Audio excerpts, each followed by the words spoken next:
Welcome to Hail Varsity Radio, the voice of Husker Nation. Insight, opinion, expertise, with the biggest and best names talking Nebraska across the state. Join the show on Twitter at Hail Varsity and at Schmidt_radio. Call in at 402-466-ESPN or 1-800-825-5865. Here's Chris Schmidt. Welcome to it. Great to be with you on a Wednesday. It's Hail Varsity Radio, presented by the Nebraska Lottery. Chris Schmidt, Elijah Herbel, and you. Numbers to get in can dial us up 466-3776, 466-3776, 800-825-5865. We'll dive into, the anatomy of an upset here. What can happen Saturday in favor for Nebraska, and quite honestly, a little bit more to tackle with how we got to here, the why of the struggles. We'll check in with Mike Babcock from Hail Varsity. Babbers in about 15 minutes. In hour two, a full look at the Buckeyes with one of the best, Tim May, going to be with us. Tim, Mr. Buckeye Insider for several decades. So we'll chat with Tim. He's awesome and entertaining, and he gets a round of golf in every week. God love him. Big Ten buffet time. Rick Pizzo on the way at 5:25, and a jock doc on Derrick Henry. Email the show. We've got plenty of emails that have been flying in to get to, but want to start off with some news on Scott Frost and his future. So, the Omaha World Herald and our friend Tom Chattel, he had a chance to get caught up with NU President Ted Carter. Teddy Ballgame, Teddy the Ice Skater, Teddy the Naval Man. Teddy's impressive. Mr. Carter, super impressive. And the quick headline is from the World Herald: no decision has been made on Scott Frost's future. That the word today from Nebraska President Ted Carter.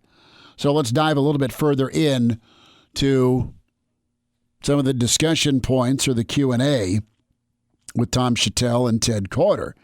So just to reiterate from Ted Carter, no decision has been made on Scott Frost's future.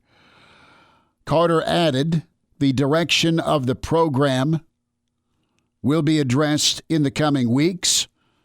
And he said to Tom, I don't want to get too far ahead of our skis right now. I don't think it will be too far down the road that you're going to know which direction the program is going to go. But I can tell you this, no decision's been made. Asked if any decision on Frost would be up solely to Athletic Director Trev Alberts, Carter replied, we hired Trev as athletic director. He is a critical part of it. Ronnie Green, the chancellor, is in there. I'm in there. So you have three guys that are going to be weighing in on this decision. Will be part of this decision at the end of the day. Nothing gets done without some level of consensus. We'll get to the calls here in a minute. Carter added, I followed Scott for a long time, knew him when he was at UCF. I pull for him. I know Nebraskans love the guy.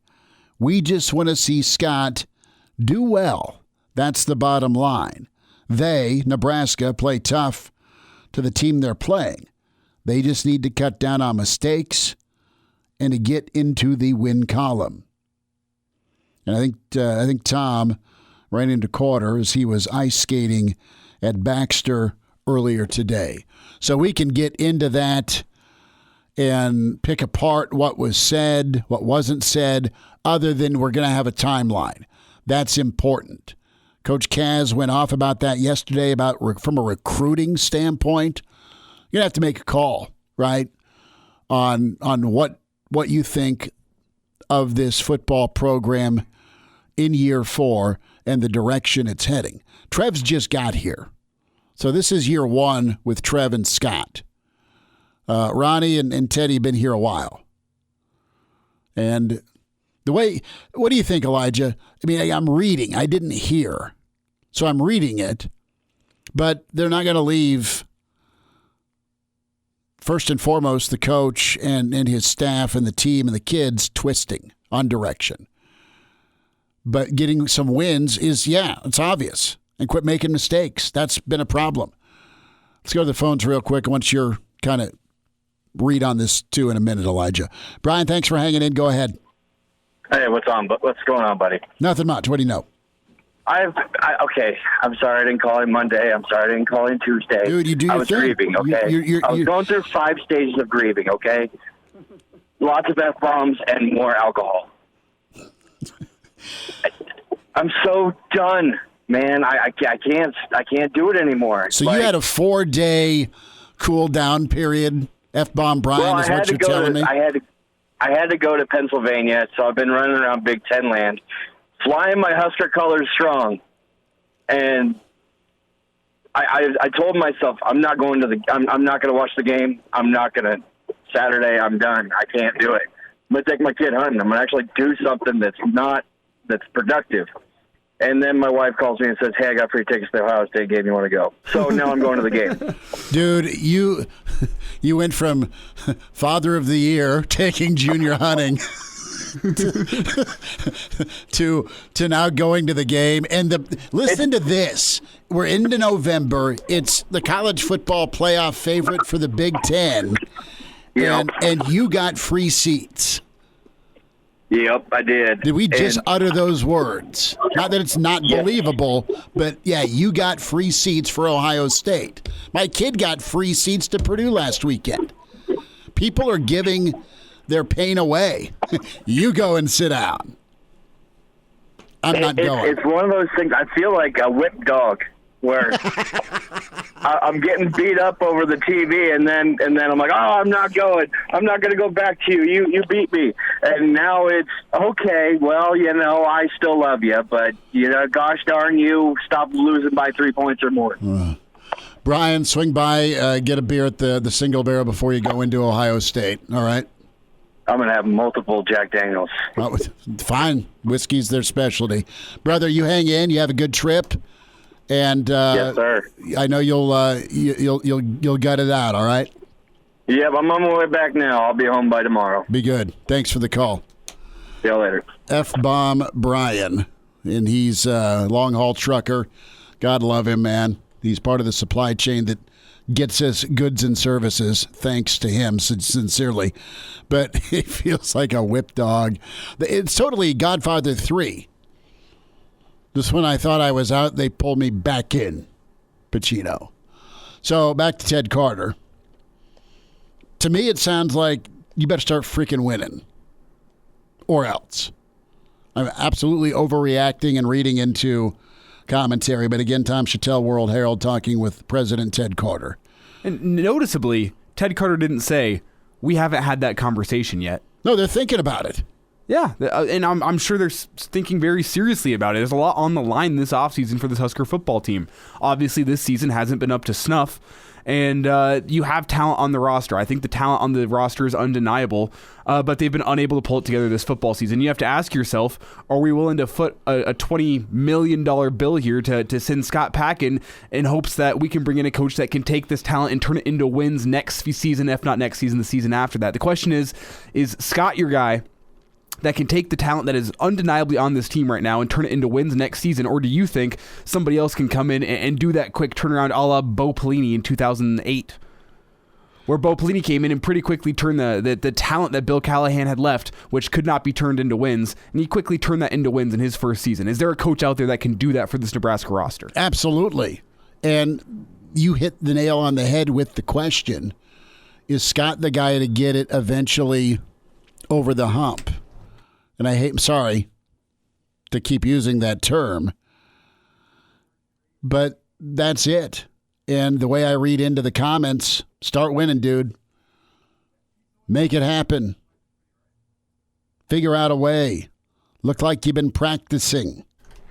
And look, mistakes are going to happen in football. Turnovers are going to happen, but they keep, it's self-inflicted. And that's the question. Can this change under the current regime? Pete, welcome in. Thanks for calling. Go ahead. How you doing? Good. What do you know? I want to bring up a point and see if you agree with it. When the game's on the line, Adrian passes. His best attribute is his feet. Yep. And when the game's on the line, there's times he could take off and run, and we know how dynamic of a runner he is. And I think he's kind of coached to kind of sit back there and wait for an open receiver. And opposing teams ain't stupid. They play that cover 2 soft zone, and they're saying you're not going to pass. You're not going to find somebody open because they know he's not going to run. So my question to you, do you know of any game this year that we've lost that Adrian has had a big run within 4 minutes of the end of the game? I'm looking back just quickly at the ball games, Pete, and Nebraska was trying to find a way against Michigan, and Adrian was running. That wasn't a big run. That wasn't a 20-yarder, okay? But it was, you're down to the final 5 minutes or so, right? And he gets smacked and he fumbles. The whistle coulda, shoulda, woulda blown. It's been a coulda, woulda, shoulda season. But no, in the fourth quarter, he didn't break against Oklahoma. He was sitting back there, and it was a team meeting by the defense as he was sacked and harassed. Against Michigan State, he was back there on a third down to throw a slant route, 3rd and 1, 3rd and 2. Didn't run it. Wasn't a designed run. He hung in the pocket, threw a slant route. Toure didn't continue his route. It was intercepted. So, no, he has not gone to his legs. I don't know, Pete, how much of a willing runner he is anymore. As we talk here in game, what the hell game are we at? 9? 10. Okay, going into game 10. Right. This is not an excuse. I think his ankle's jacked. I think his head probably isn't great from a mental standpoint, just the pressure. And then I think his jaws are probably still hurting from Michigan State. So he's a wounded warrior with his heart and his guts to go out there and try and lead his team. But he's not what he was against Michigan State. He's not what he was against Michigan. That's my take. I don't think he wants to get out and put his head down and run for fear of further injury. So, Smitty, I'm going to bring up a point. I'm telling you why. To win games, you have to put 110% effort. You have to put your body on the line sometimes to win the game, and that's what a captain does. And if the captain ain't willing to do that, the rest of the team probably ain't going to be willing to, at least on offense. No, Pete, and I don't blame him. I don't disagree with you. I look at the coaches. Well, the coaches are letting it happen. Well, I don't disagree with you either, Pete, and that's, I think, evidenced in the fact of Nebraska's performances against Minnesota and Purdue, especially offensively in the past couple weeks. I think you're right. Whenever your leader doesn't want to go out there and go put his head down and fight for extra yardage and would be willing to take the hit. And Pete, Coach Frost talked about the fact that he got after Adrian getting out of bounds a yard before the first down marker. Case in point. I think the defense is sick of seeing that. And can I bring up one last point? Sure, bud. If he would run some in those situations, they would have to come out of that cover 2 soft zone. They would have to protect against him running, and more wide receivers would be open. And until he does it, they're going to play that same dang defense towards the end of the games, and we're going to see the same scenario. And so if he cannot run, we're better off, I think, putting somebody in there that can run. And Logan Smother, his best attribute is his feet. And when you can run the ball, you change a defense. And I think they have to be willing to make that change. Pete, appreciate you listening, man. Good stuff. Good points.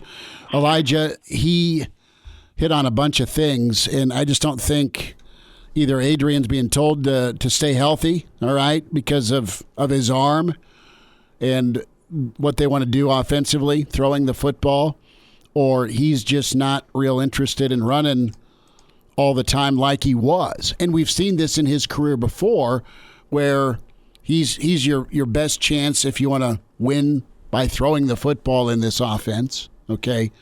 But he is so dynamic, and you saw it early in the season where he makes things happen and extends a play on the run and makes a hell of a throw, makes a completion, just daggers a defense, right? Because he's going Randall Cunningham.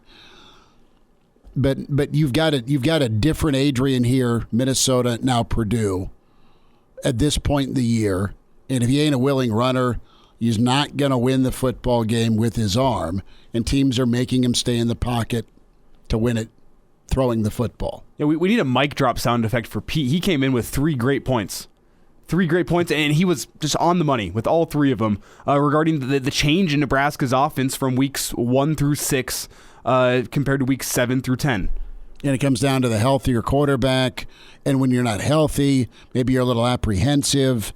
And we've seen Adrian have bad games before off of an injury. All right?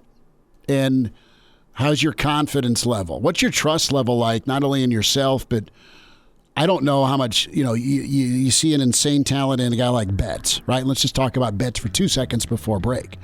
I mean, Betts got 1 catch for 30 yards, right? But he ain't looking for him right away all the time. You'll get the ball to Omar in the red zone twice. Omar should have 10 touchdowns this year in the red zone on dig routes, or could, if he was in. We'll continue this discussion. We'll get to your emails and more of your calls with Hail Varsity. Mike Babcock's on the way. And we're back Fellas, think we could listen to the radio listen? on Hail Varsity Radio, presented by the Nebraska Lottery. Yes! That's awesome! Emails and calls coming up. It's Hail Varsity Radio, presented by the Nebraska Lottery. Chris Schmidt, Elijah Herbel.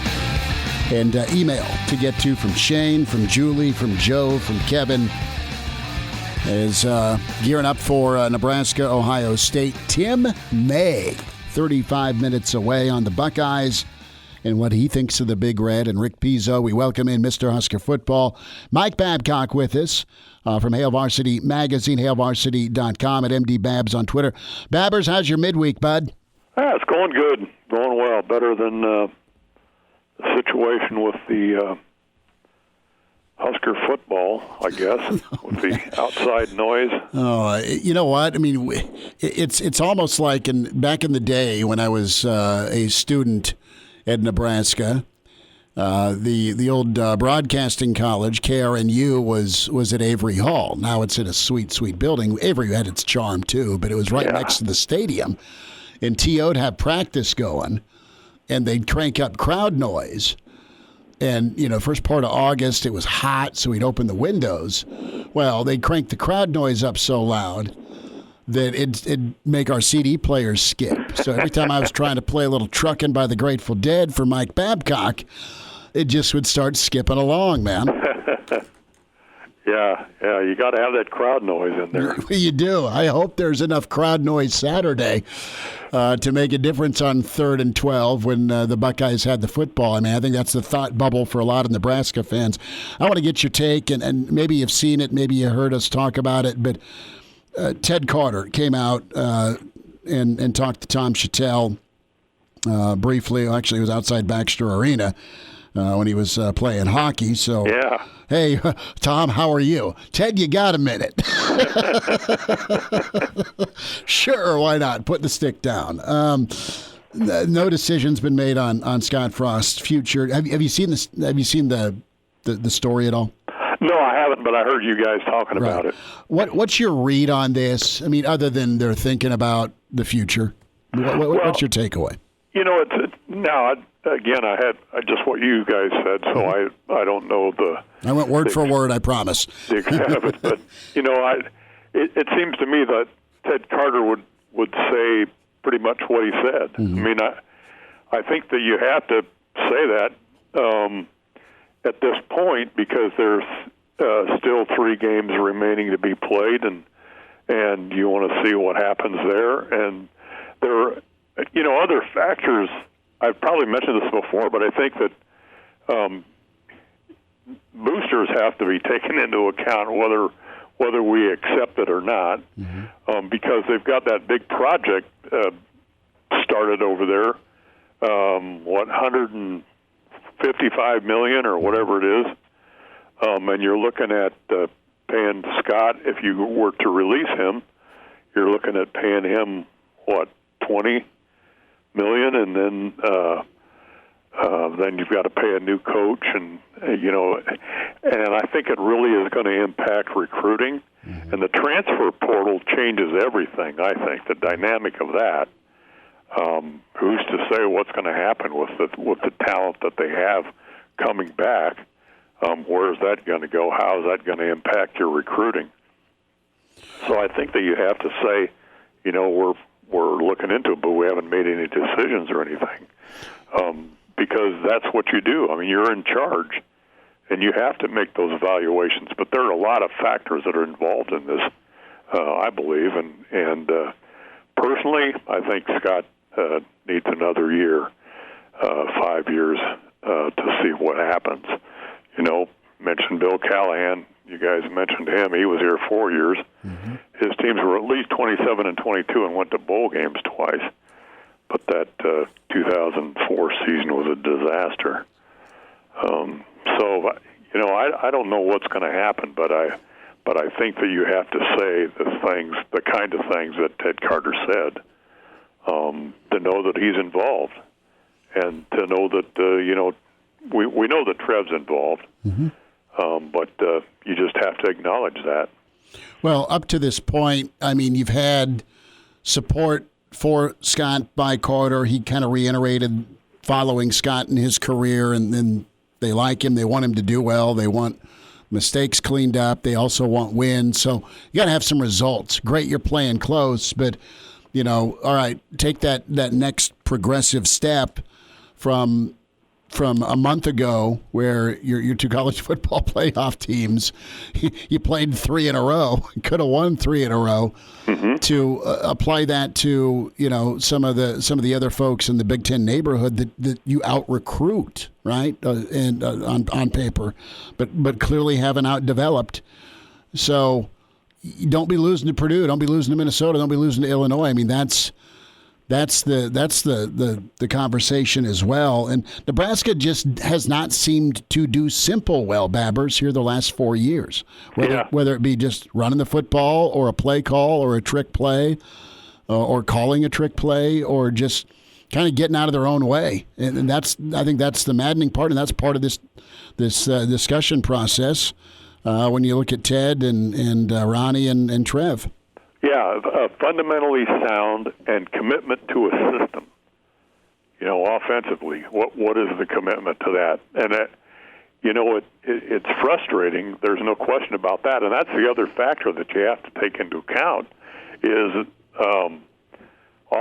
and we saw it with the Purdue game. All of a sudden, the fans are not going to be coming. They're not going to be interested in it. There's a kind of fan apathy that you have to address as well, because there is an economic impact there. It's a really complicated situation, I think. And one thing I would ask you, I've thought about this. I think I have an answer to it. But so is Nebraska an attractive? Let's say that Scott is removed from the job. Yep.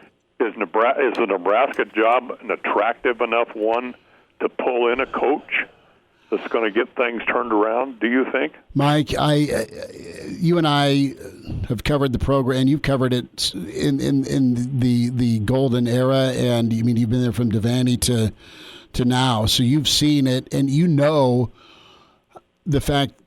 reality is you had two legends make it look easy, and it was anything but easy with Osborne and with Coach Devaney, and now you're hitting reset. I was joking with Elijah, hey, it's November, which means it's November and it's been 4 years.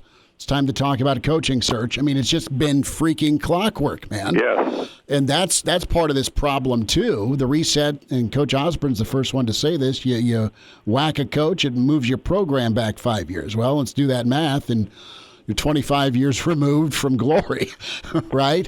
I think Nebraska is still got a brand, it's still got a name, it's still got money, it's got resources, it'll have a new facility. I think Trev's really, really talented, so you got a good leader there. So I think you can go get a coach, but I don't think the coach that you need is going to leave where he may be at first for Nebraska. Nebraska's just another program now with a great brand and a phenomenal history. And a chance because you've been good, you can get good again, right? But I think you're going to have to just nail it. You're going to have to find the next Urban Meyer when Urban Meyer was a wide receivers coach at Notre Dame that Bowling Green wondered upon, and then Utah hired, and then we know what happened. Florida plucked him. So I think it could be done, but I think it is really, really difficult. Now, to Elijah's point earlier, are things actually going to get cleaned up under Frost? That's the other thing. Are you betting that it finally gets fixed because it's been 4 years of the same self-infliction? And wouldn't it have been fixed by now?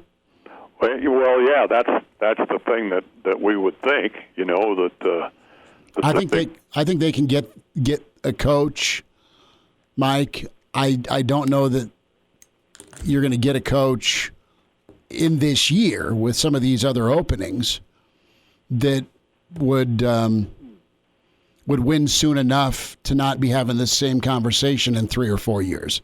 The reason we're having it's now year 4 and you're well under 500 because of who Scott is. He's been given a little extra time, right? Yeah.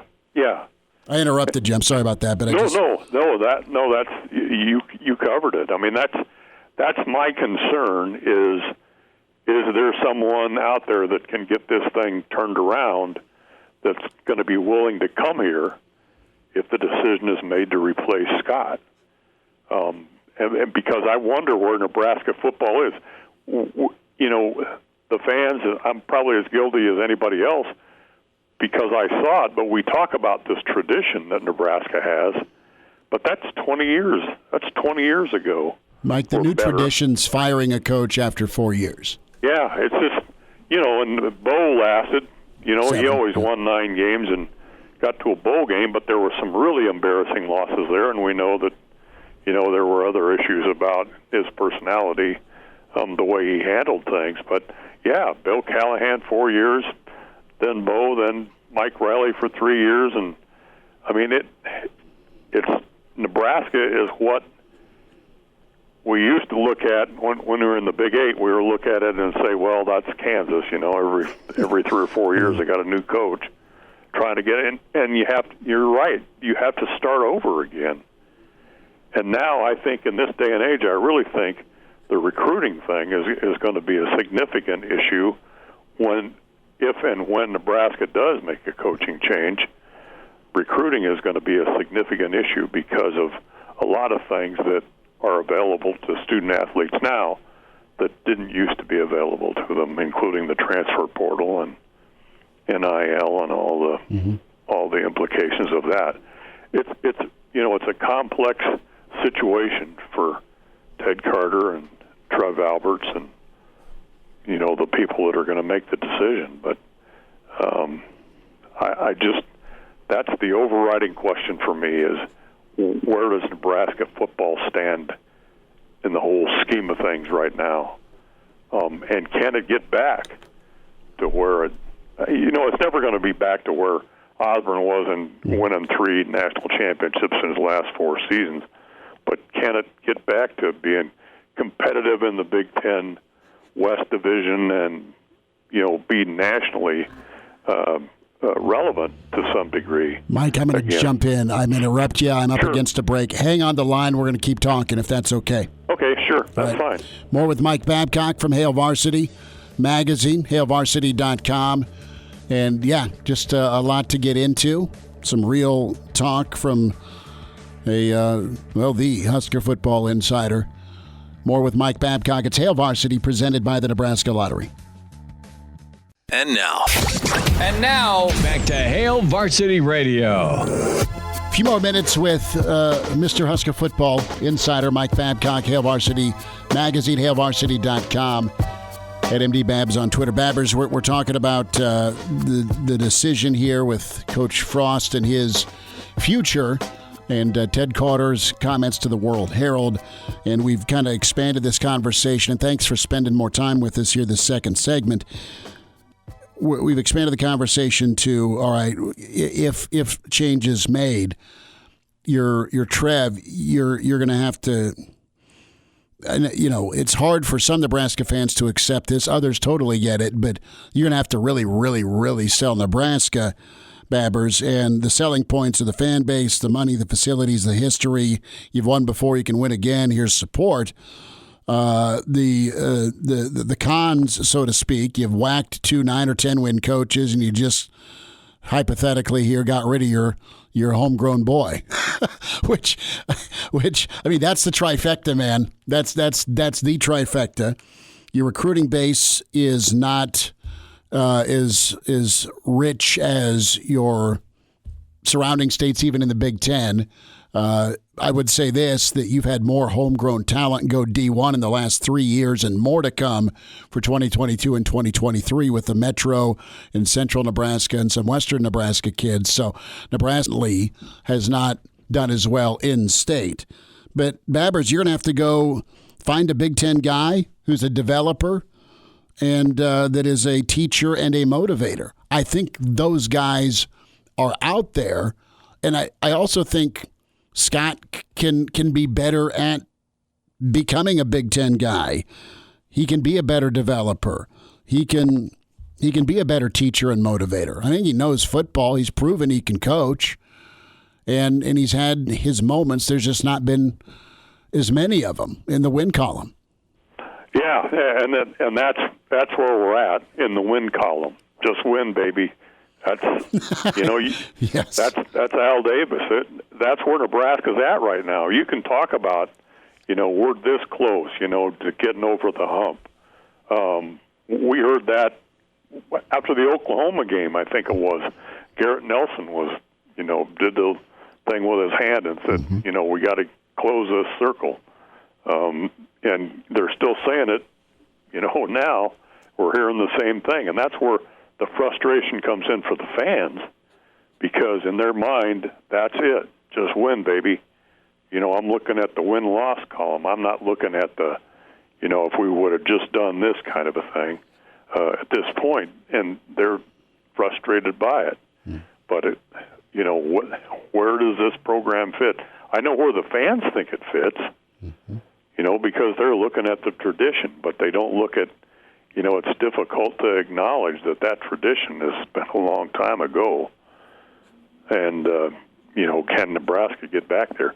And I agree with you, there are coaches out there that could do it, but do they want to come to Nebraska? And it's concerning that some in-state kids are going elsewhere.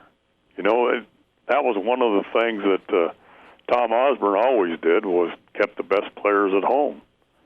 And, started from there. And, again, the dynamic is different now. Sure. Everybody knows who's awesome in the state of Nebraska because they can see huddle film. Yeah, you can see this stuff. And, the roster size is not the same. And, walk-ons, players that would walk on back then, have, like you said, people see them and they get scholarship offers and they go somewhere else. So it's just, it's a different time and place. You can't expect it to be that way. But for some people, that's the lens that they look through, what Nebraska once was.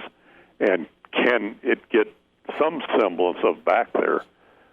That's the question that I struggle with a lot, because I don't know. Because I'm here, I see this, but I don't see it from the outside the way other people do. And I've heard, I was listening to on 14.8, I was listening to the Jim Rome show earlier in the week, and that question came up. Yeah, you had Feldman on. Yes, and he said, he thought Nebraska could get back there, but that was the question that was raised, and I think it's a legitimate question, and I think it's an unfortunate thing because, again, the passion of Nebraska fans, and we didn't see it at the end of the Purdue game. We saw apathy because people were after Adrian's second interception in the fourth quarter. They started streaming out of there. Mike, I want to ask you about that apathy, but less so the apathy of the fans and more the players. I think it's going to be a big part of the decision-making process to see if this team fights for Coach Frost, because the team knows that Coach Frost's job is on the line in these last 3 games of the season. So when you look at the game Saturday, do you see this Husker team fighting for their coach, or do you think, based on what we've seen in the past couple of weeks, that they might be more prone to roll over with the big dog Ohio State coming to town? No, I don't think these players will roll over, and that's not saying that Ohio State won't score a bunch of points, because Ohio State's got some real talented people. A great running back, couple of really good receivers, great quarterback, the whole bit. But no, I don't think these players will roll over. And I use as an example, JoJo Domann came to the post-game news conference after the Purdue game. He was very emotional, very emotional. He couldn't hold it back, I thought. And he talked about the passion of it. And I think he's reflective of this team. I don't think these guys will quit. Cam Taylor-Britt on Monday talking about how close the defense is. Again, there you get this how close kind of a thing. But they believe in themselves, I think, and that's reflective of that. Mike, 30 seconds here, bud. Do you think you get a response game from Adrian? I think so. I think so much has been put on him at this point. It kind of getting into his head a little bit. But I think he'll respond. And gosh, they got to turn him loose, like you guys were talking.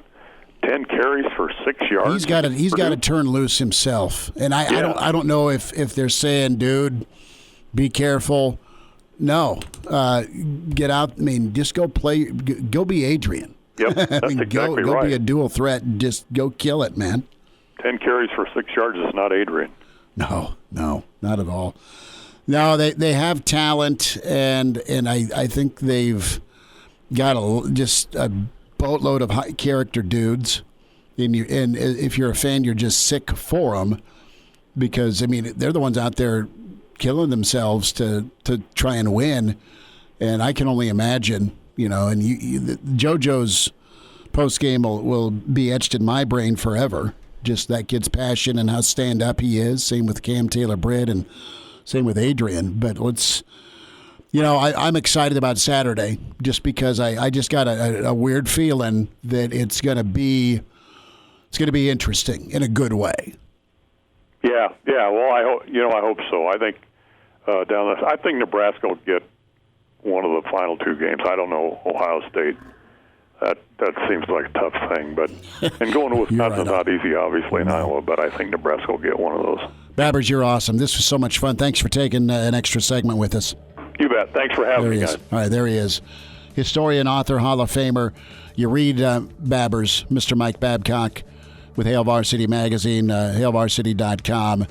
Mr. Husker Football Insider at MD Babs. We'll wind down hour 1. Tim May, Rick Pizzo coming up with Hail Varsity. 402-466-ESPN or email the show, Chris at hailvarsity.com. Just try me. Back to Hail Varsity Radio. You don't want to hear Mike Babcock, always want to hear Babbers. Check out his 2 segments, ESPNLincoln.com on demand. Also on the Twitter handle at ESPN Lincoln. And we'll for sure get some SoundCloud 2-minute drill stuff from Mike posted up. In about 10 minutes, Tim May from the land of Ohio, OHIO. Tim May is Mr. Buckeye. He's incredible and knows Ohio State. We'll talk to him about Nebraska and Ohio State. Rick Pizzo, Big Ten Network, Big Ten Buffet. So Joe sent this email this morning, and good stuff from Joe. Asks a lot of great questions here, and it's titled, Is He Worth It? Chris, I hear you when you say the Frost job situation is a test of institutional patience. I agree with that, but the question that needs to be answered is whether Scott has earned that patience. Throw away all the wins and losses and ask if you are fundamentals. Do you like Frost's management style? Do you trust his decision-making? Is he flat out change? Does he truly take blame for failures? If you can answer all those in favor, then I can see keeping him. But if you're pinning the decision to keep him on a hope that he can change his personality in his mid-40s, then we'll have this discussion again next November. Nails email from Joe. Joe, those are all money questions, man. He's got to change his management style. You got to figure out a running back rotation. You got to figure out a quarterback rotation if your star and recruit isn't getting it done, hurt or not, 100% or not. Are they fundamental? Not when you're jumping off sides all the time. And you know what? Part of that, though, is a situation where they've been coached to know the snap count. I have no doubt in my mind. I know that's not happened for a while, but you know what I'm saying with Oklahoma. And with Purdue, it's just you had a great first half. You had a ton of yards. You had 17 points. They got to execute, man. And that isn't coaching. I mean, I'm sure they're running 7-on-7s till they're blue in the face. We know how physical they've become in the Big Ten. But can the guy change and be a better manager? Here's what I think. I think Trev Alberts is the perfect mentor to help a coach mature from a management standpoint. I think Trev can absolutely get that done and will get it done. It just kind of comes down to what progress are you showing? Because there's been a lot of whiteout spilled from building up against some monster teams to not taking down the teams you're supposed to stomp. And previous coaches here didn't even sweat Iowa because they were 3-1 against them, or able to go get a road win in Minnesota. Riley pulled that off. So it's a giant discussion. More emails next hour. Tim May coming up to talk Ohio State, Nebraska, Hour 2 with Hail Varsity. Varsity Radio, the voice of Husker Nation. Insight, opinion, expertise, with the biggest and best names talking Nebraska across the state. Join the show on Twitter at Hail Varsity and at Schmidt_radio. Call in at 402-466-ESPN or 1-800-825-5865. Here's Chris Schmidt. Back in Hail Varsity Radio, presented by the Nebraska Lottery. Time to talk Buckeyes and a longtime Ohio State insider with LettermanRow.com. We say hi to Tim May, and you can find Tim on Twitter at Tim_May Sports. Tim headed back to Lincoln this weekend, man. How you doing? I'm doing extremely well, man. How you guys doing? We're good. You get any golf in, or is the weather as crummy up your direction as it is here? Well, I'm semi-retired, which means I don't have to work as hard as I used to, even though I still end up working a lot during the weeks. But with my podcast and stories I do for LettermanRow.com and covering the games and stuff. But I have gotten in at least one round of golf every week, I think, since February. So you are. That's at least one round. Let me put it that way. And I'll be playing again tomorrow, my man. Let's dive in here. And I want to start off with Coach Day's presser the other day. And you know, a lot of chatting was going on about the playoff. Where's Ohio State going to be? That was the focus, and Coach Day kind of pumped the brakes on that and says, "Oh, you know, by the way, Nebraska's really good." I'm just paraphrasing. What do you make of this squad from afar? Well, not just from afar. I said at the very beginning of the season, because I was asked, being around this for many decades now, I was asked, what are the games would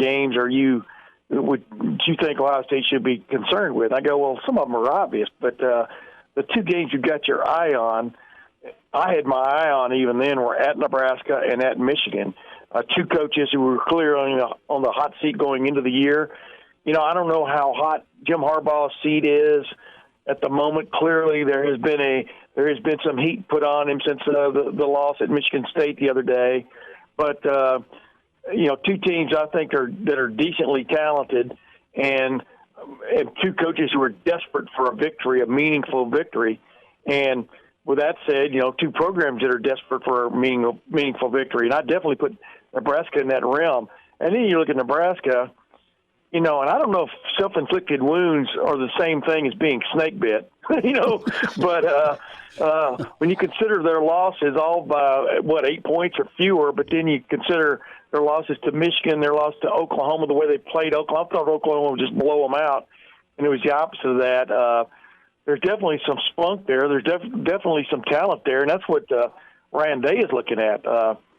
This is a team that, for whatever reason, hasn't been able to get it done this year on a consistent basis, but has been in every game it's played. So, how do you deal with that kind of animal, so to speak, that's backed into a corner now, and, whether it's too late, for that animal to escape the corner, that's for folks like you out in Nebraska to be ascertaining. But that's what he's talking about. He thinks when you look at him on video, this is a pretty good team that doesn't have the results to show for it. Tim May's with us, Hail Varsity Radio. I think you nailed it. Have you seen in your time covering the Big Ten, is there a team that this Nebraska team reminds you of that scares the heck out of about everybody, but plays better against some of the elite teams? It's funny. I wasn't expecting this question, but it reminds me of a little bit of Indiana back in the day when Bill Mallory was a head coach. They played so hard and so tough, and if they got to the fourth quarter, they had a shot against you. And that was when Ohio State kind of fell off the beam for a little while in the late 80s, but then came back.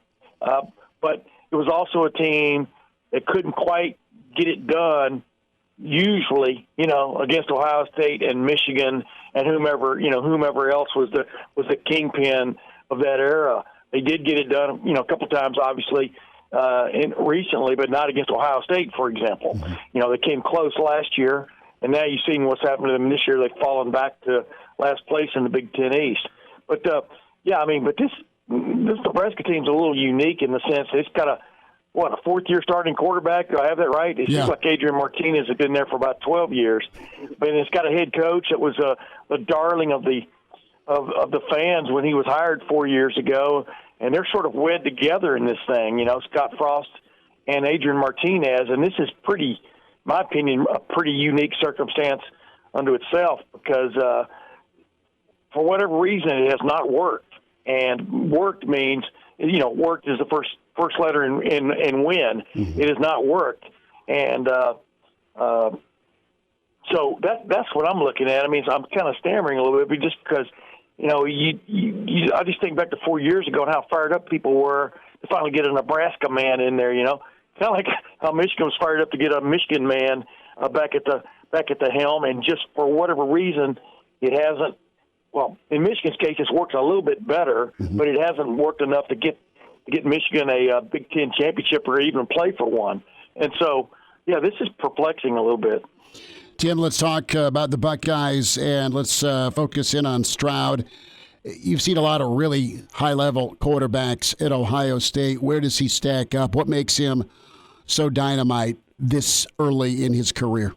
Yeah, they've all been different, number one. Just like when people ask me about Chris Olave and the receivers and ranking them, I mean, they're all those big-time receivers are all a little bit different. And at the moment, C.J. Stroud has played, I think he's played as well as any redshirt freshman quarterback that they've had, and that takes into consideration Justin Fields. I think he's playing a little bit to the level Justin did 3 years ago when he was a first-year starter, after he transferred from Georgia. But, maybe not quite on that level because what's the difference between him and Justin Fields is not only the running ability of Justin Fields, but the running desire of Justin Fields. I mean, he would pull the ball down and run quite a bit, especially like against Penn State back in 2019. That was really the difference in that game when they beat him in Ohio Stadium the last time Penn State showed up. But he's different in his own ways. He leans more to Dwayne Haskins Jr. than he does to Justin Fields or one of those kind of quarterbacks. I think Justin Fields, if he'd stuck around for another year, he'd be putting up records with this group around him, this ridiculously deep offensive group around him. He'd be putting up records that I think would last for a long time. But C.J. Stroud clearly has come on big time, especially after he took one game off.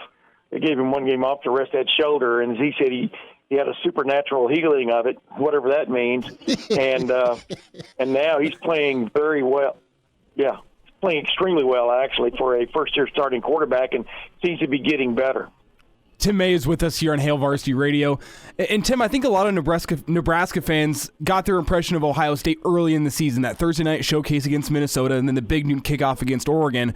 But then Ohio State's played some admittedly inferior competition before we got another look at them against Penn State last week. And they look like a much improved squad, C.J. Stroud included. Can you tell me a little bit about the improvement of this Ohio State squad from a team that lost that heartbreaker to Oregon to now a team that had a pretty convincing win last week against Penn State? Big difference is, number one, as the analogy I've used is Ryan Day went in the day after the loss to Oregon, put the hood up on the defense, changed the lead mechanic on the defense, and things have gotten progressively better since then. They can still play better defensively, but they've become much more confident. They changed the scheme up a little bit, not a whole lot, but a little bit, basically with two high safety look, a lot more than ever before, so using that one high safety, which I know Nebraska fans are accustomed to seeing out there when Nebraska plays, but they went to two high safety look. It's kind of freed up some guys to kind of run to the ball, be a little more aggressive, but there were so many new starters defensively. The experience they've gotten over the last several games has meant as much as any change they made scheme-wise, because now you're seeing guys teeing off and playing with a lot more confidence. You'll still give up a player in a game, because the other, as John Cooper, former Ohio State coach, used to say, the other team practices too. But the bottom line is they've gotten much more competent, much more confident, and that's what stood out about it. And offensively, as we talked about C.J. Stroud, after taking that game off against Akron, he's gotten better and better and better the last several weeks, even against Penn State last week. He threw for over 300 yards and was a difference maker at the right time. So that's been the difference. You've just seen a young team, both at quarterback and then on defense, grow up a little bit more. Tim Mays with us, Hail Varsity Radio. Tim, a couple of last thoughts here. The receiving core with Wilson and Olave are special. When it comes to the... Wait a minute. Let me interrupt you. Do not leave out Jackson Smith and Jigba, number 11. And you got Jackson with 35 catches. That's tied with Olave. But as far as a specialty, right, they're all special, but from a specialty standpoint, is there a role, I guess, for each of these guys, or do they all do about everything perfectly? This is going to sound like a stupid statement, but I think Chris Olave could get open in a mud puddle. Okay. No, it's fine. That's what he does. Derrick Wilson is just a jumping jack. By jumping jack, I don't mean he just jumps well. He's very fast. He's quick. You throw the ball within 4 feet of him, 5 feet of him, he's probably going to catch it. He's going to figure out a way to get his hands on it. And Jackson Smith and Jigba is so smooth. He's fearless over the middle. And he's always, as soon as he catches the ball, he's always looking to make a move. He's very good after the catch. Matter of fact, all three of them are very good after the catch. Chris Olave, that's a part of his game he's added or enhanced this year. But, it goes along with the scheme that Brian Day and Kevin Wilson in that group, on the offensive coaching side, they find ways to get these guys open. And when you've got three options on a play, it's pretty good, But that it's all come together. And then you got Trevion Henderson catching the ball out of the backfield, maybe Maiden Williams doing that, and then arguably the best tight end in the league in Jeremy Ruckert in the Big Ten, and Jeremy Ruckert, one of the best in the country. He and Cade Stover have really come on at the defensive end spots, and they've got defensive end tight end spots, and then they've got three tight ends they use a lot, and so that's what it's been. It's just they've added those guys. Their talents are better than they were a year ago, and then you add in all this other stuff, and it the threat of the run if they could get C.J. Stroud to run 4 or 5 times in a game, they would really have it going on, I do believe. But that's what sets them apart is their ability to get open. Tim, what type of game is this? If Nebraska is to keep it close, they'll need some turnovers. They'll need some pressure. Yeah. That said, I think back to 18 and how back and forth and entertaining that was, and then most of the matchups have been severe beatings by Ohio State handed out to Nebraska. Some tension, some do-or-die type mentality for Nebraska to try and take down a big dog. Is this thing a score fest? Is it something where Ohio State doesn't blink because they don't blink too often on the road or at home? How do you see this thing shaking out? Here's a stat that we didn't even discuss is that Ohio State's defense has scored a touchdown in 6 of its 8 games this year, including last week. Maybe the play of the game was Jerron Cage, big defensive tackle, scoop and score after a fumble caused by Tyreek Smith, who's just come back online at defensive end for Ohio State, and Zach Harrison meeting at Sean Clifford and the ball coming out. But, you at this point in the season, you kind of are who you are, and at this point in the career, Adrian Martinez, I mean, this may be his last shot to really prove himself against a big-time opponent. I know they've got, Iowa down the line and stuff, but, I mean, this is the kind of game that Adrian Martinez, for example, was recruited to make a difference in, way back when. And he's, let's clear. I mean, I even watched the game from last week.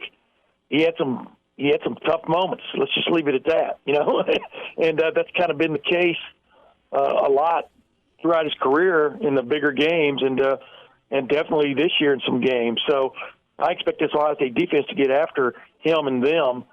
And then I think Ohio State's offense, you can look at last week and say they only scored 33 points, but they were a lot closer to scoring 50 than Penn State was to scoring more than 24, if you follow my drift, because they had to settle for 4 field goals. And I think this offense is very tough to stop on a consistent basis just because it can, if you take this away, they've got this other thing going for them, et cetera. So, I'm just humming because you never know how turnovers, if they're going to happen, and how they're going to affect the game. But I would think Ohio State being I don't even know what the spread was as we talk right now. But 14 and a half. Yeah, I think 14 and a half is pretty close, for this game. So I would say somewhere in the 14 to 20 point range going in would be what I'd be looking at. Yep, and turnovers will be the key, and that's what kept Nebraska in it back in 18. And that's been the problem for Adrian. You might be interested. Go ahead. Your listeners might be interested to listen to my podcast this week because I had Joshua Perry on from the Big Ten Network, former Ohio State linebacker. But we talked specifically about Nebraska and why it just hadn't gotten done, and it's pretty interesting, his comments there. But how, the trophies are in, the trophies are in the hallway. They haven't gotten any new trophies in a long time and stuff. And what are the reasons for that? And we kind of got into it. It's tough to recruit there now on a consistent basis, I do believe. And then you've had so many coaches go through there over the last couple of decades. It's the continuity just hadn't been there like it was in the 90s. And and there are all kinds of reasons for that. But it's a pretty interesting take on it. Well, we'll check that out for sure, Tim, and we can't wait to see you Saturday in the press box, bud. You got it, man. I always enjoyed being on with you, my man. Tim, you take care. Thanks so much. All righty. He's in his 30s, but sounds like he was born with a stogie in one hand and a brew in the other. Now, say my name. It's Schmitty on Hail Varsity Radio. I got the body of a taut, preteen Swedish boy.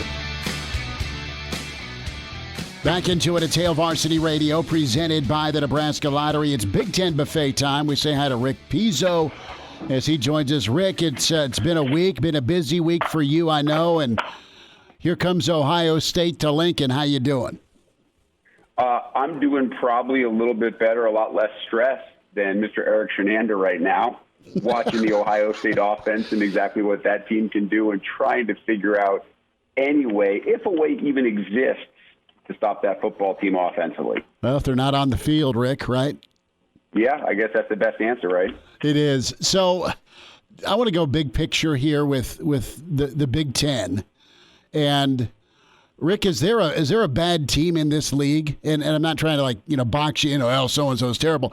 I'm just saying more so than in Nebraska's time here. I feel like this Big Ten in 2021 is so loaded. About any team can beat about anybody else. I know there's some exceptions, but it just feels like a deeper pool this year. Yeah, it's really scary. I mean, a few weeks ago we were talking about Penn State being a college football playoff contender. Illinois beats them. Yeah. We're talking about Iowa being a college football playoff contender. Purdue beats them. Each and every week we gave up on Minnesota after the Bowling Green loss. They could win the West. We gave up on Wisconsin after 3 early season losses. They've bounced back. They can win the West. And I think we saw right from the College Football Playoff Committee the amount of respect that the nation has for the Big Ten, not just Michigan State at 3 and Ohio State at 5, Michigan at 7 despite the loss, but the 3 West Division teams who have 7 combined losses are at 20, 21, and 22. That speaks volumes about what people who know football think about the Big Ten. Rick, let's talk Scott Frost in Nebraska. And nationally, there's been the hot seat talk to start the year. That intensified after Illinois, and then people kind of backed off. Oh, wow, they almost beat Oklahoma. And it's been quite a month since the Michigan game. You're coming up on now another month in life in the Big Ten. And here comes Ohio State with Scott Frost's future and tenure. And, you look at Trev Albert's comments just a week ago about what he thinks of the progress, and you've seen it against the ranked teams, but you've not seen it against some of your other peers in the West where you're not beating the Purdues, the Minnesotas, or the Illini on a regular basis. I think Trev's wanting this to work in such a high-level way that I think he'll be patient, and you got to be. But what's your gauge on these final 3? What do you need to see from Nebraska?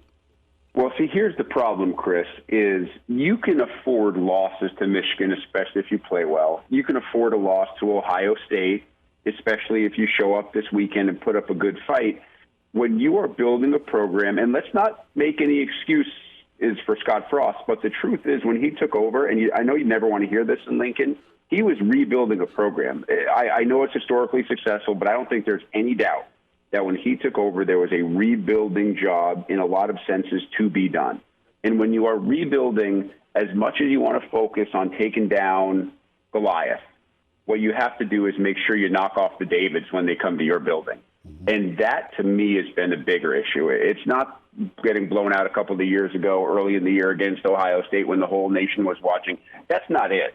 It's losing games to Illinois at the beginning of the year. It's losing this game to Purdue. It's not finding a way to win single-possession games against teams that you are favored over, especially at home. So if I'm Trev Alberts, what I look at is, am I seeing enough progress in those games to make me believe that moving forward, those games that we quote-unquote should win or we are even talent-wise, we need to be able to be better in those games. And then the ones against the teams that are the big-time favorites against us, they'll take care of themselves. I think that's what Trev is focusing on. Can we win those measurable games first, and can we win them on a consistent basis? We can get into chicken or egg. Is it the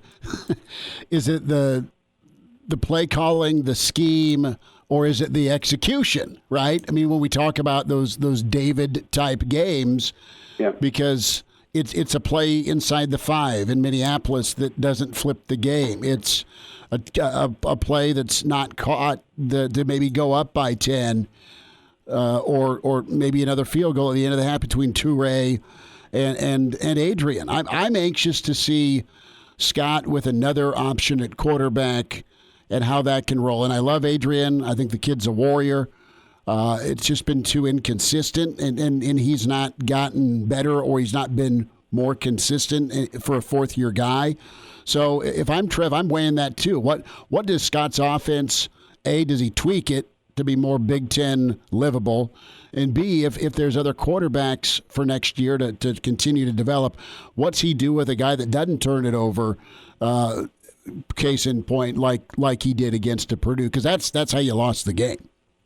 It is, but I will say no matter who is in at quarterback, if you are going to play that style of offense against the kind of defenses that you are going to be facing week by week, you have to expect more turnovers there than you do from other offenses. You're just going to give the ball away more than if you're an Iowa or you're a Wisconsin. You're running the ball between the tackles way more often.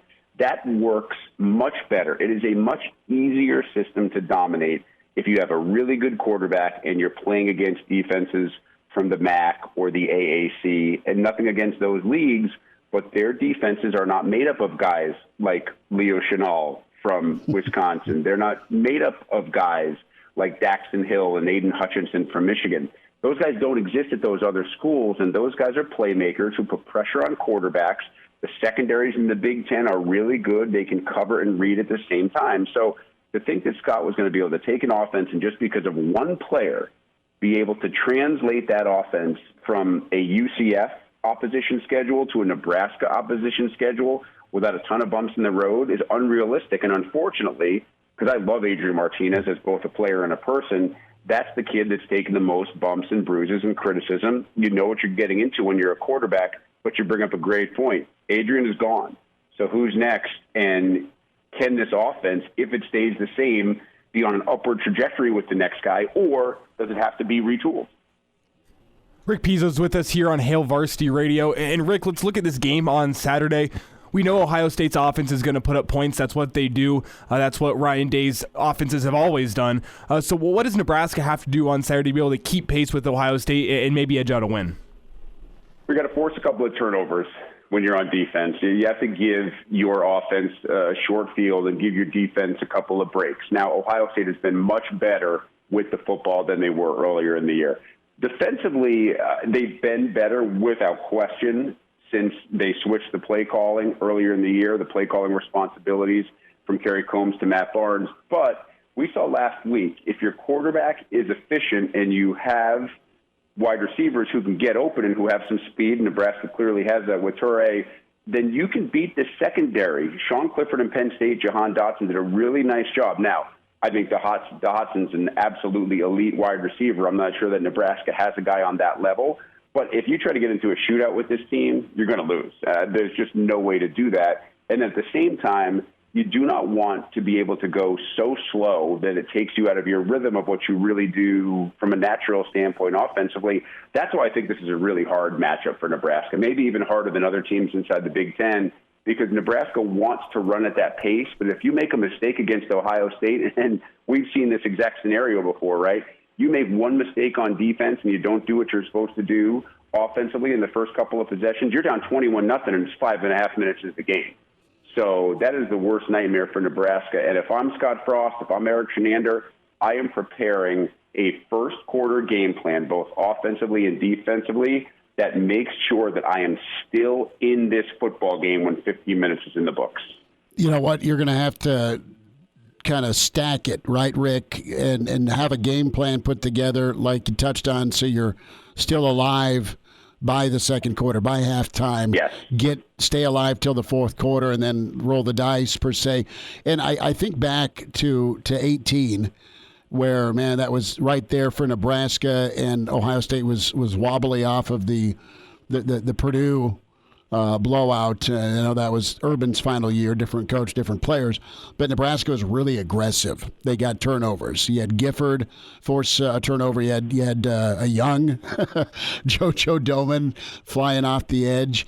Is this a game where, if you're Coach Shenander, maybe you send JoJo on more pressures versus all the other amazing things he does, and that's tackle against the run and cover in space?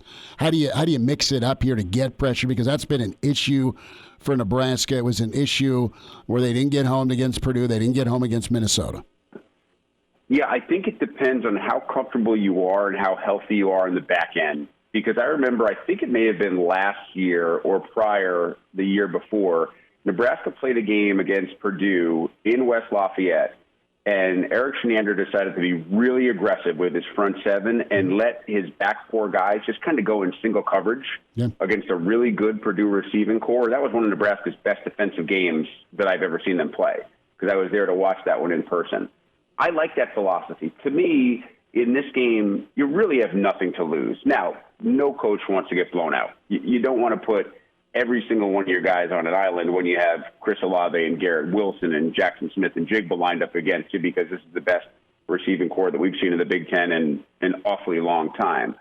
But to me, yes, you be a little bit more aggressive, because if you can force a first quarter turnover, if you can flip the field early in this game, then there are questions starting to be asked within the heads of Ohio State players that probably aren't being asked right now. You have to remember, they came off a really tough, really physical, really close game against Penn State. It was a night game on Saturday night, so there's a little bit less rest. To me, Chris, I think you are exactly right.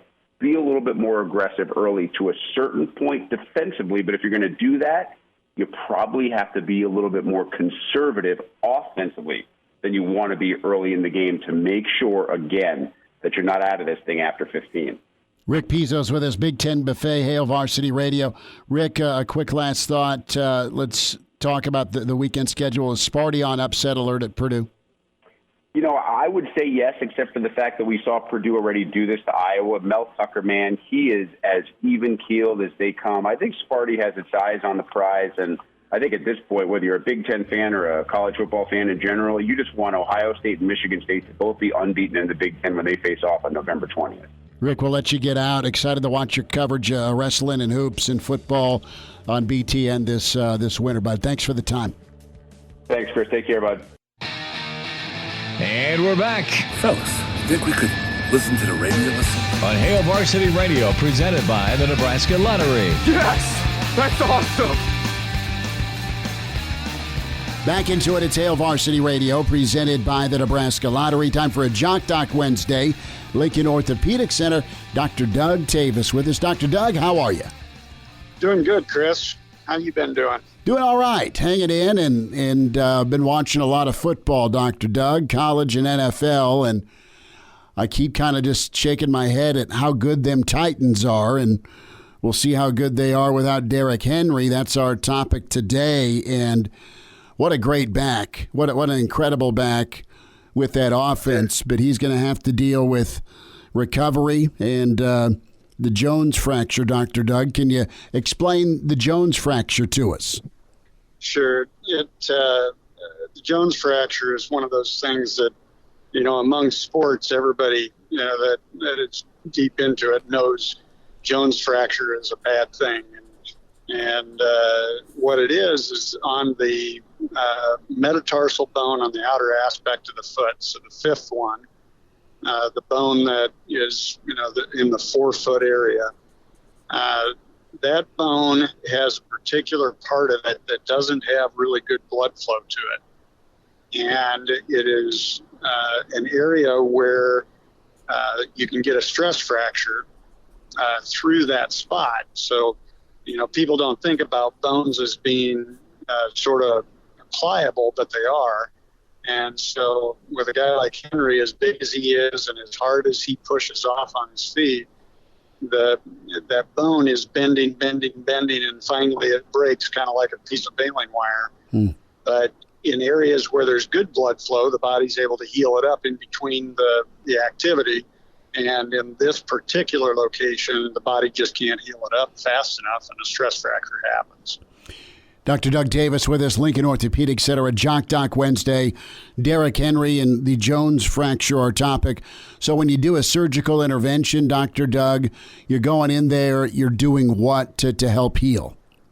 Yeah, so, you think about fracture care, and most of the time, people are familiar with casts, and, you're putting on something external to immobilize that fracture. Well, when we do a surgery for a fracture, what we're doing is essentially putting an internal cast on.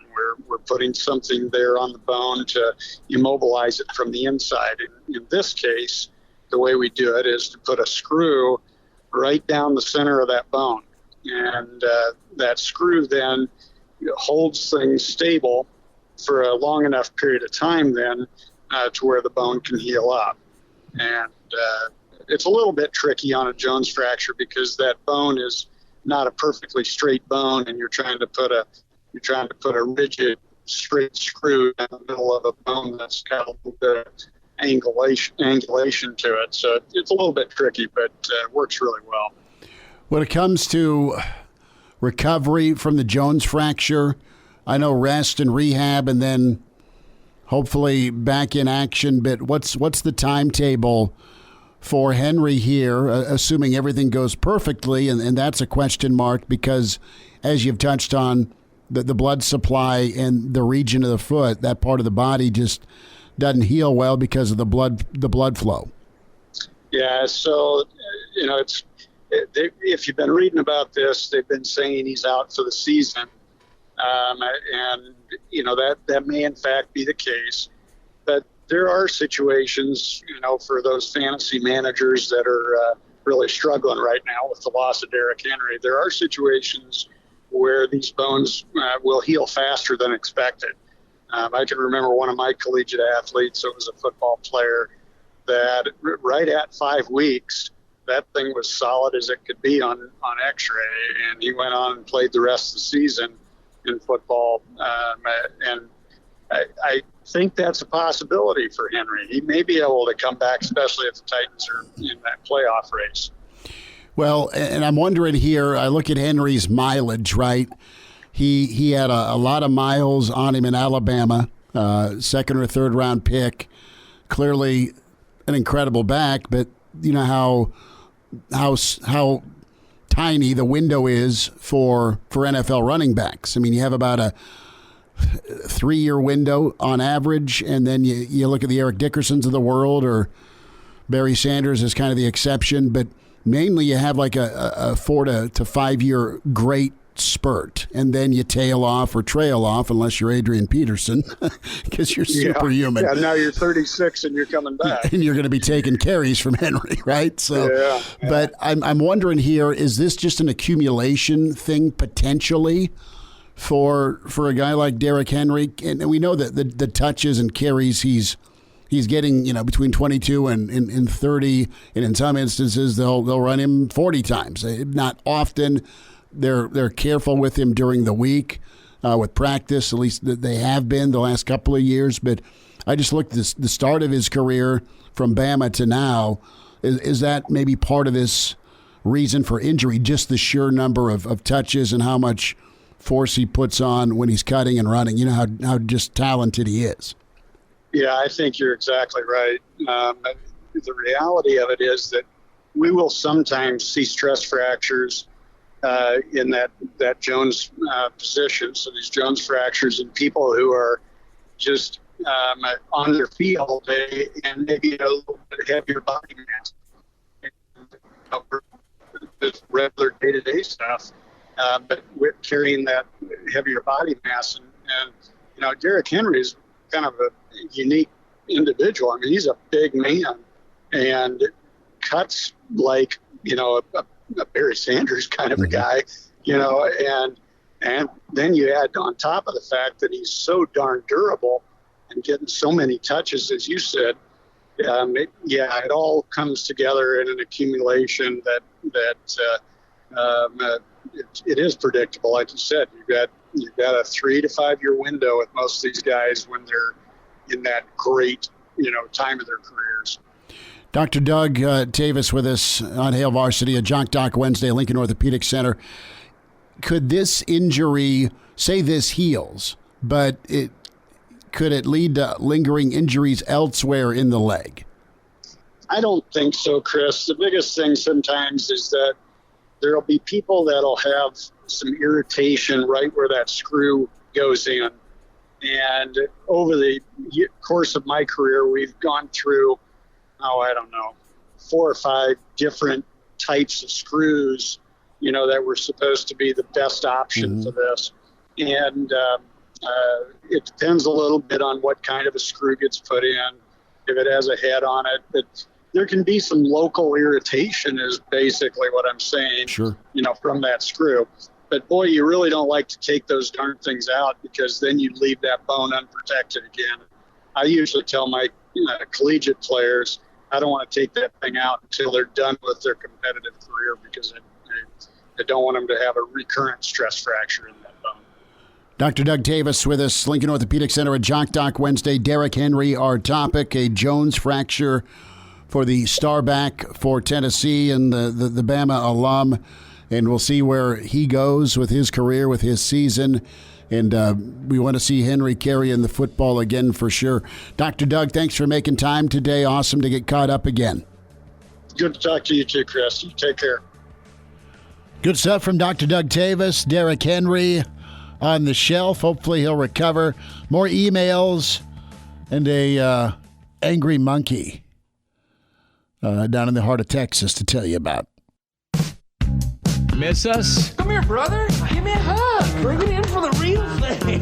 We're on call for you. Catch the podcast at HailVarsity.com, the ESPN Lincoln app, or download them on iTunes.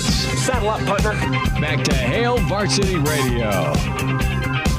One final time, it's Hail Varsity Radio, presented by the Nebraska Lottery. Chris Schmidt, Elijah Herbel. Lots more emails to get to, more of your calls tomorrow.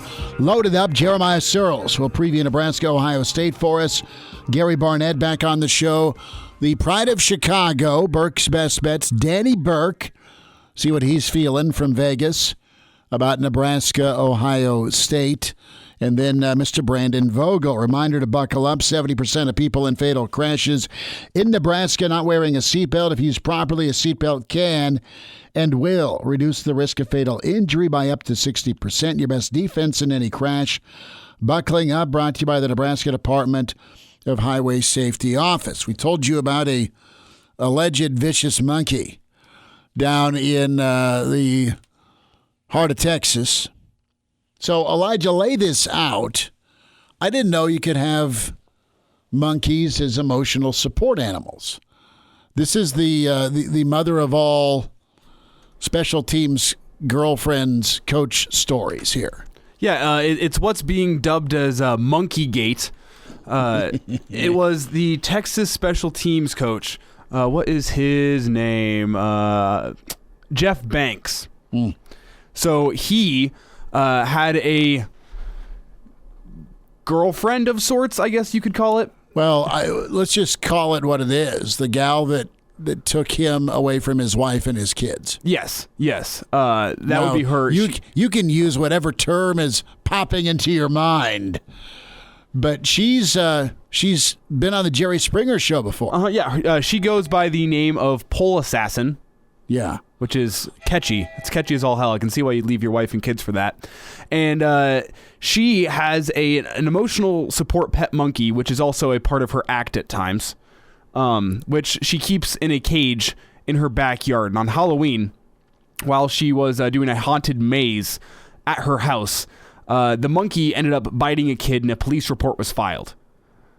Which it's a bad look. It's a bad look, especially whenever it's a Texas special teams coach's girlfriend that is possibly going to be charged for this. But she showed a video. She had signs up. She had the monkey locked up, and some kid pretty much broke through 3 "Don't Trespass" signs and stuck his hand in the cage and ended up getting bit. And she deactivated her Twitter account after she made this video because it really blew up. But there's 2 sides to this. Are you on Team Monkey or are you on the side of the kid here? Oh, dude, I'm on Team Monkey. Oh, for sure. I'm on totally Team Monkey. But I think one of the funniest things is there was a tweet that went out this summer from one of the Texas players. His name's escaping me. And Coach Banks responded to that tweet. The tweet said, should I get a pet monkey? So a couple months ago, and Coach Banks responded to that, you don't want a monkey. So it's not a chimp. It's like the monkey from Indiana Jones, right? Mm-hmm. The first one, the Lost Ark, the one that ate the poison date. Yeah, the little capuchin. But yeah, I mean, there's been footage of her doing some amazing pole work. They call her Pole Assassin for a reason. She is. Like, she's an incredible stripper, allegedly. Not named Cinnamon. Cinnamon, center stage. Thanks for throwing allegedly in there. It's just what you're hearing through the grapevine. Well, if you have performed on Jerry Springer and you're upside down, twisting around with the monkey high-fiving you, call it what it is. Talk to you tomorrow at 4.